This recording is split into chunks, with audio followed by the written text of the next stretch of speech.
guys, it's Miss Amy. Hey, I want to finish Polar, the Titanic bear. I want to read the rest of the story with you. As we left off, Polar, the polar bear, the little stuffed toy, was just planning to get on the Titanic with his human family. So I wanted to finish that story, but I wanted to point out that today is April 15th, 2020, and on the morning of April 15th, 1912, these were the newspapers that came out, at least in Columbus, Ohio. That's the Columbus Dispatch, Columbus Evening Dispatch, and you can see that the Titanic has gone missing. It says, I don't know if you can read it, the liner Titanic wrecked in collision with an iceberg being towed to Halifax, which wasn't true. It wasn't even going to Halifax. We know now that it was in the bottom of the ocean by that morning. So that's impossible. And this one says, world's biggest liner, which was struck by huge iceberg off Newfoundland. So there's a picture of the Titanic from an artist drawing. It was not a photograph, it was a drawing. And here's a photograph of some person, other news. Let's see, what other news it says? It says Roosevelt says he has half of the delegates. So Roosevelt was running for office during that time. And here's a picture of, let's see if you can see him. This is Captain Smith, who was, he is pursued by misfortune. There's an article about Captain Smith, the captain of the Titanic. I don't know if you can see it. It's hard to see. There it is. And it's talking about how he has a very unlucky past, poor guy. And now, of course, he's missing on April 15th, 1912. That morning, no one really knows what has happened to the Titanic because news was very slow in those days. Nowadays, you can get on Facebook or you can get on your streaming news, and breaking news comes in within minutes. No kidding. And of course, in those days, if they didn't have breaking news, they just kind of made it up. It's being towed to Halifax. Except that it wasn't being towed to Halifax. Fake news. It says, let's see. Passengers have been transferred to the Carpathia and other ships aiding in their rescue. Okay, so that part's true. The Titanic wrecked in collision with an iceberg and is being towed to Halifax. That part's not true. So the passengers were getting on the Carpathia.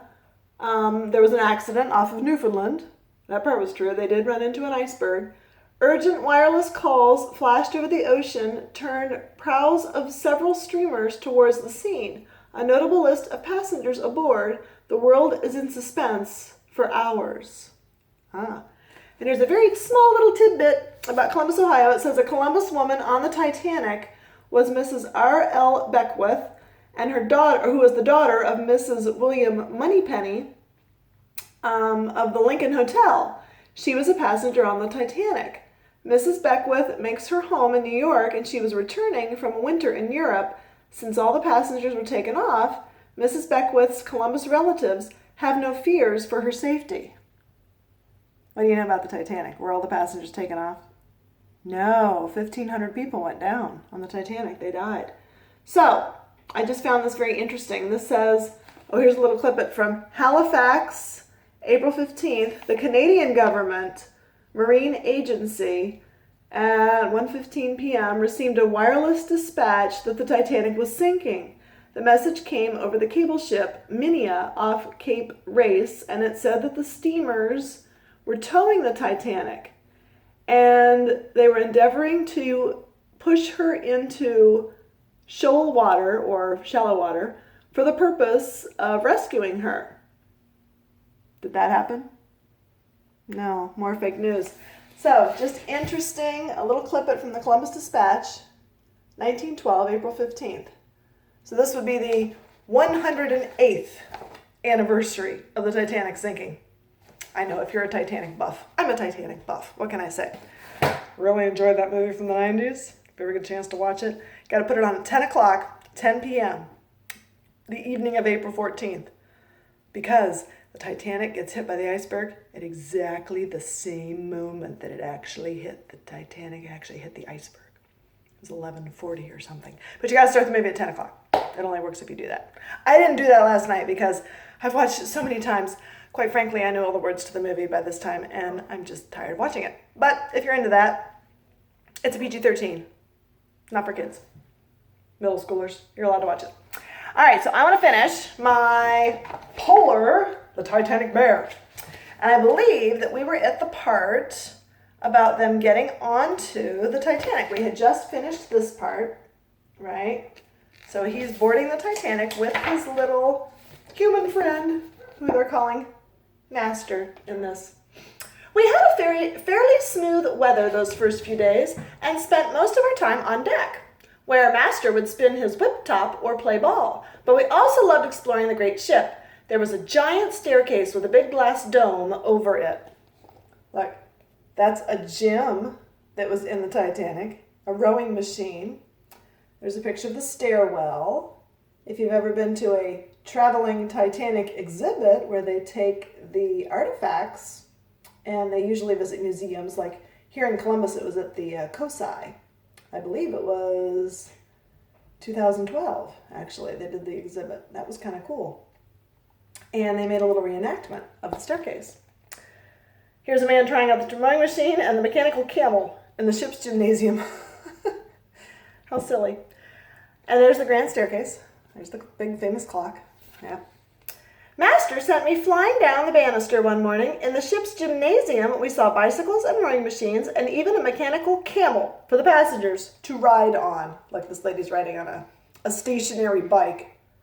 Does that look like your cycling that you use for exercise? Maybe. Here's a little drawing of the kids playing on the deck. Like he's got a top. It was a spinning top and you could spin it. I think we've come a far way now with our toys, haven't we? Things are a little different now. There was a lovely sun parlor on the upper deck where we spent our afternoons, and Master allowed a little girlfriend of his to play with me. We ate in the first-class dining saloon. The tables there were covered with stiffly starched white tablecloths and polished silver, and the ship's band played for us every night. And our stateroom was even bigger than Master's bedroom at home. So remember that this little boy's family is very wealthy. So they have a nice big room on the Titanic. Yeah, they're in first class. One day, Master's mother and Muddy Boons went down to the lower decks and had a Turkish bath. They didn't like this hot steam bath one bit, although they did enjoy a cooling dip in the ship's swimming pool afterwards. So if you can see, that's a very dark picture. But that's a Turkish bath, so they go in and get steamed, kind of like a sauna or a spa. And then here's a little ticket that says, this ticket entitles the bearer to the use of the Turkish or electric bath in one occasion.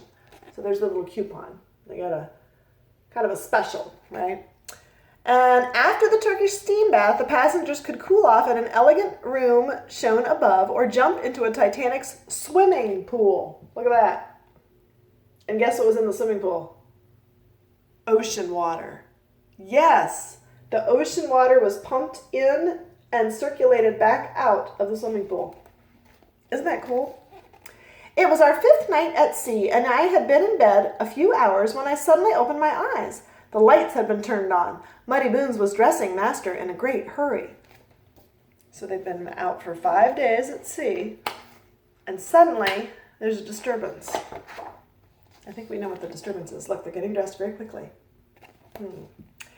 Come, we're taking a trip to see the stars, she said. Master's parents were already dressed. They were gathering a few belongings together. I was surprised when I saw Master's mother reach for life belts.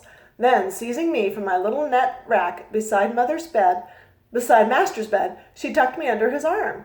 We soon joined a group of people standing in the main hall. Everyone was very quiet, and they were talking in hushed voices. Someone whispered that we had struck an iceberg and that water was pouring into the ship. A young man in uniform helped fasten on Master's life belt. Patting him on the head, he said, "Goodbye, little man." And then Master's father told us to follow him to the top deck, where we would climb into one of the lifeboats. So this is the part where they're putting the women and the children onto the lifeboats, at least in first class. Remember, he's a wealthy little boy. Kind of makes you think, doesn't it? The lifeboat was swinging out from the ship's side, and people had difficulty climbing aboard. Our little party kept together, and when there were about 40 of us in the boat, an officer cried, "Lower away!" and we were let down to the water in awful jerks. Master clasped me in his arms. His eyes were shut tight, and his face was very white. We finally reached the water safely and rowed off toward a faint light on the horizon. It was very dark. Aside from the stars and the brilliantly lighted ship that towered above us, we could see nothing. Soon after we left the Titanic, the captain sent up rockets as a distress signal. We all watched the ship steadily, except Master, who was asleep. 2 hours later, we saw the last light go out and heard the dreadful cries that told us all it was over. The great Titanic had gone down. So, lucky for this little boy, he didn't have to see that or hear it because he was sound asleep. You ever notice how little children are often hidden away from all the scary things that are happening? That's probably a good thing, isn't it? Yeah. Are you a big brother or sister? Yeah? So you probably understand some of that. Yeah. It's nice to help the little ones to be hidden away sometimes from the scary things, isn't it?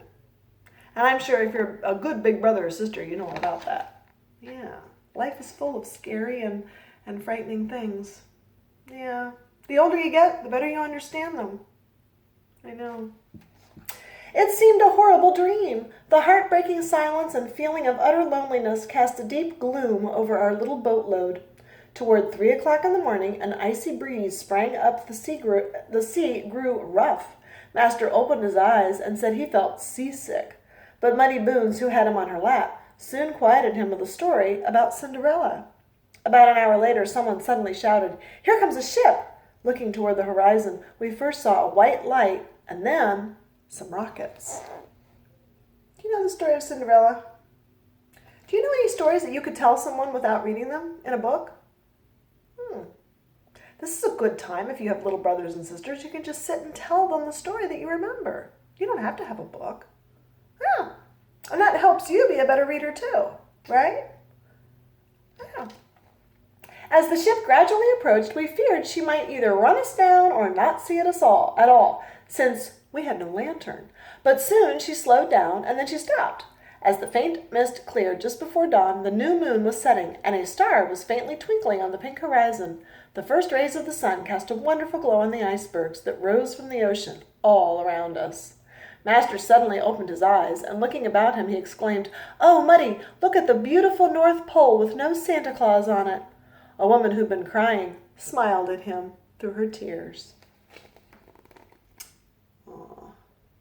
So there is a ship coming. So Master's little boatload is going to be saved on this other ship that's coming to rescue them.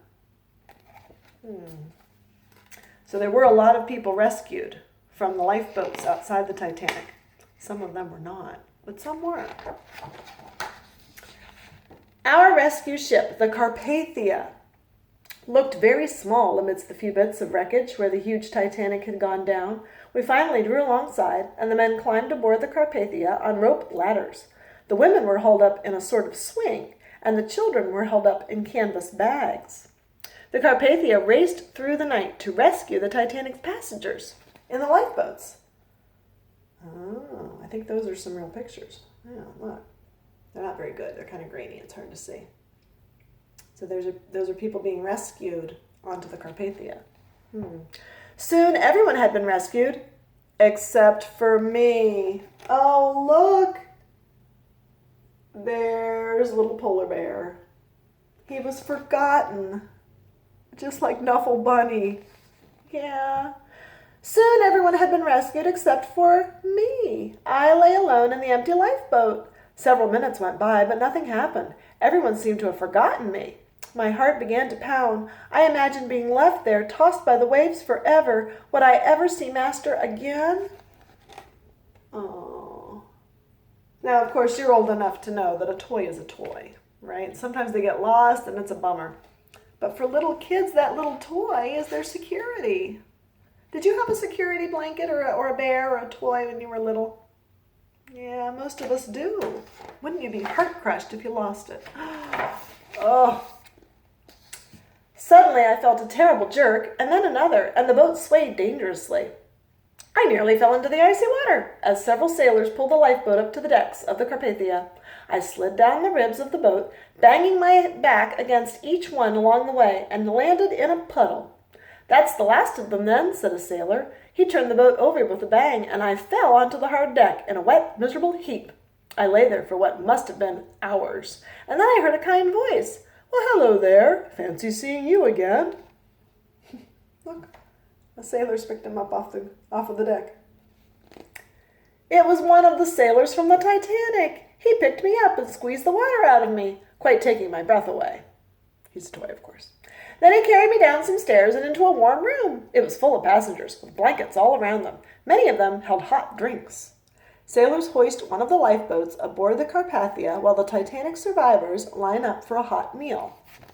So here's a real photograph of things that are actually happening in real life, right? Yeah.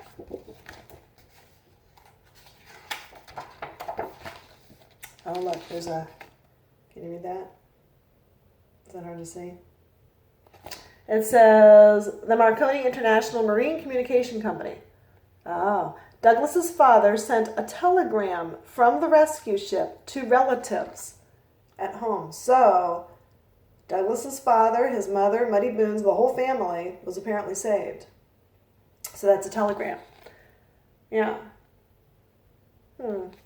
"Polar," a familiar voice shouted from across the room. It was little Master. He rushed over and took me in his arms. I was delighted to see him again, too, but I was also rather upset to see that he was holding an ugly little brown bear his mother had bought for him in the ship's barber shop, thinking that I had fallen overboard.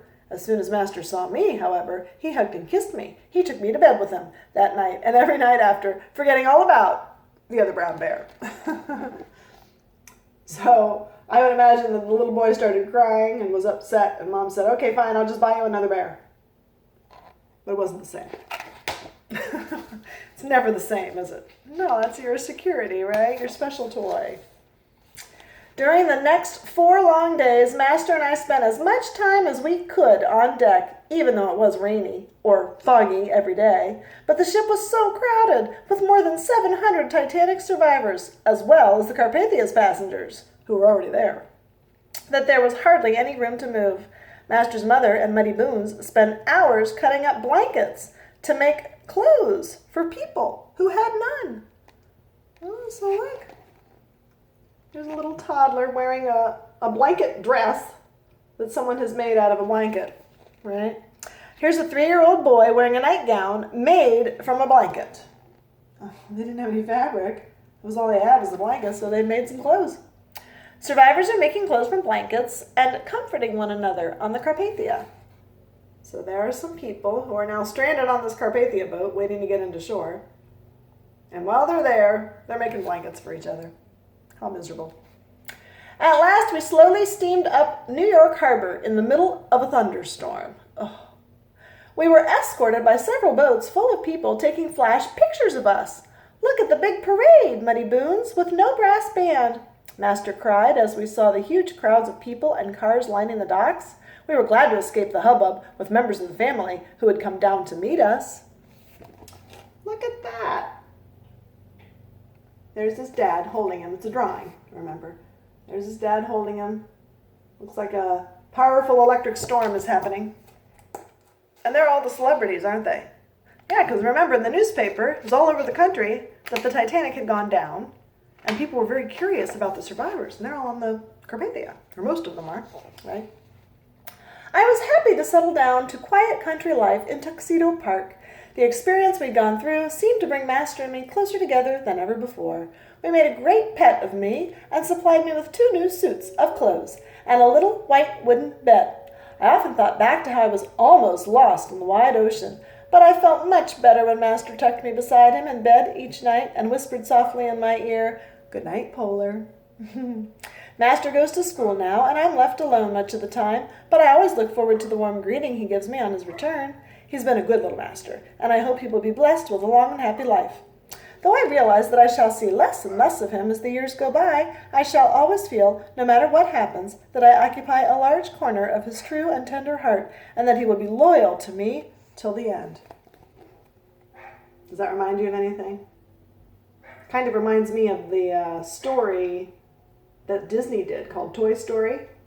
Do you know that one? Yeah. The toys coming alive and having a life of their own, and being sad when their owners grow up. And here's what's called an epilogue. That's like a little extra. The end of the story. What happened next? The letters, the diaries, the photos and albums and mementos of Daisy Spedden, that was the little boy's mother, record a way of life that is gone forever. Her family trunk is a time capsule from another world. Turning the pages of Daisy's photo albums, one sees pictures of large houses with beautiful gardens where elegantly dressed people attended parties. In the winter, they boarded ocean liners to stay at grand hotels in places like Venice, Madeira, and Bermuda.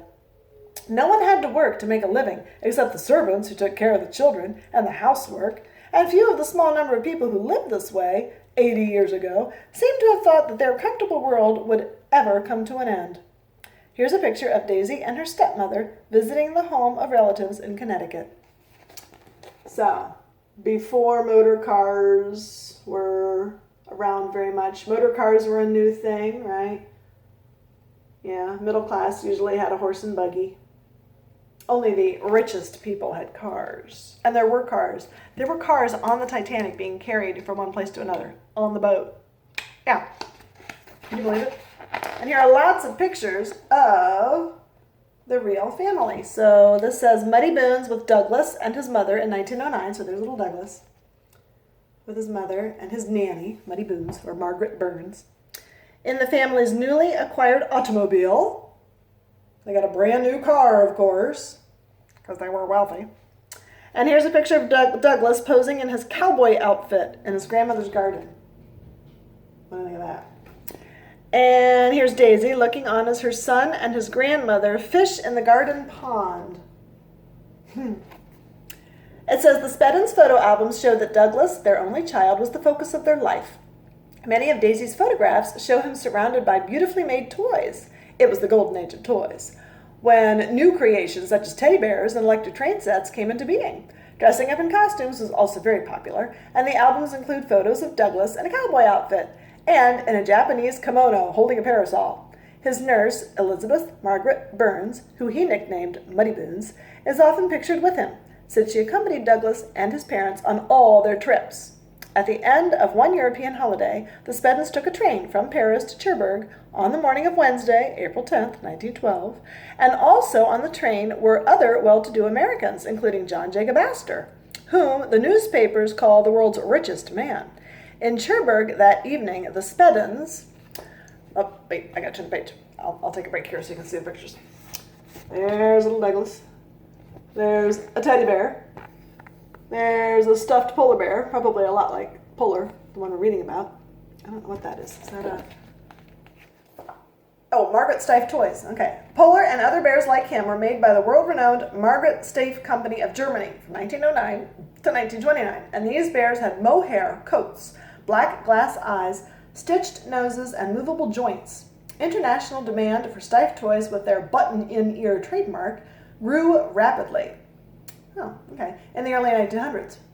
Teddy bears, such as this gold mohair plush bear from the 1920s, were especially popular. The Steiff Company has an almost legendary reputation in the world of toys and is still considered to be the foremost teddy bear manufacturer in the world.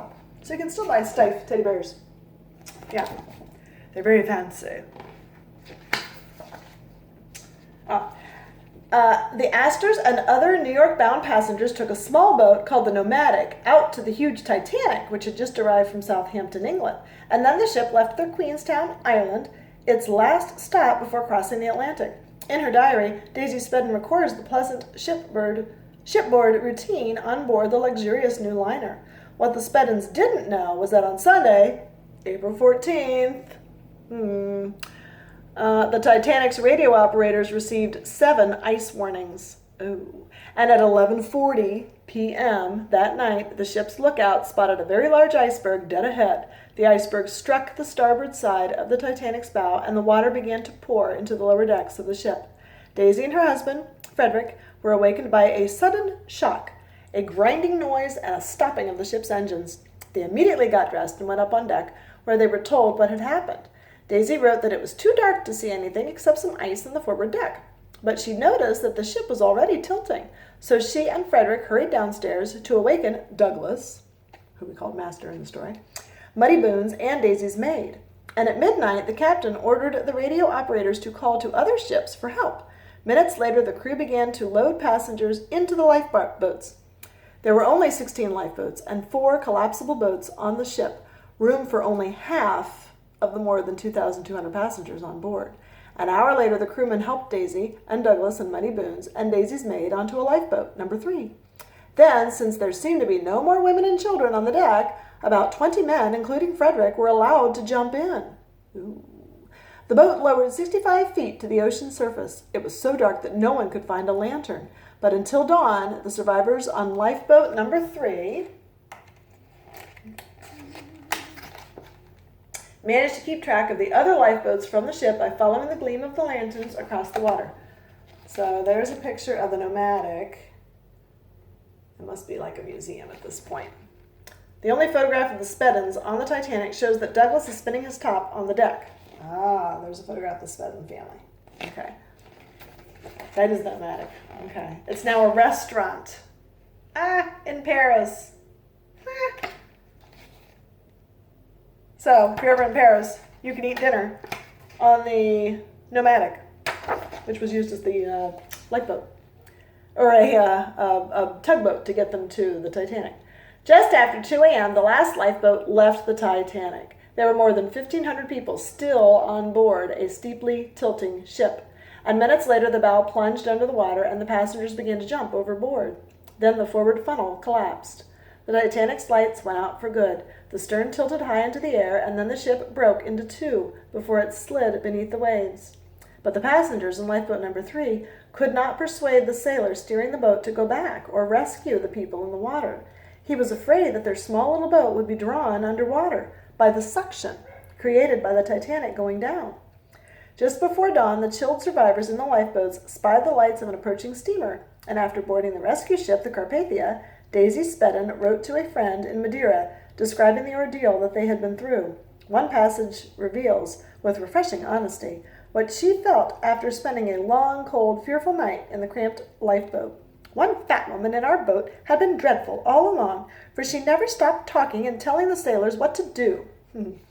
And she imbibed from her brandy flask frequently, never offering a drop to anyone else. It was very cold, too, and just before dawn when a breeze came up and a chilly blast from the iceberg struck.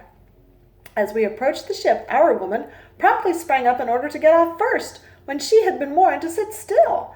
Gave me the greatest satisfaction to grab her by the lifeboat and drag her down. She fell flat in the bottom of the boat, with her heels in the air, and was furious because we held her there until we were alongside the Carpathia, when we were all charmed to let her go up in the sling first. So there was a grouchy woman on board. That's funny. In the trying days that followed the disaster, the Speddens worked very hard to relieve the suffering of those aboard the Carpathia. Their efforts won them the admiration and friendship of the ship's captain, Arthur Rostrum. Daisy and Frederick Spedden were remembered by their fellow survivors for their many kindnesses, and Daisy records in her diary entry, April 15th, that she went to bed worn out both mentally and physically after working all day looking after these people, our special protégés, besides some steerage passengers. To her friend in Madeira, she wrote, "We spend our time sitting on people."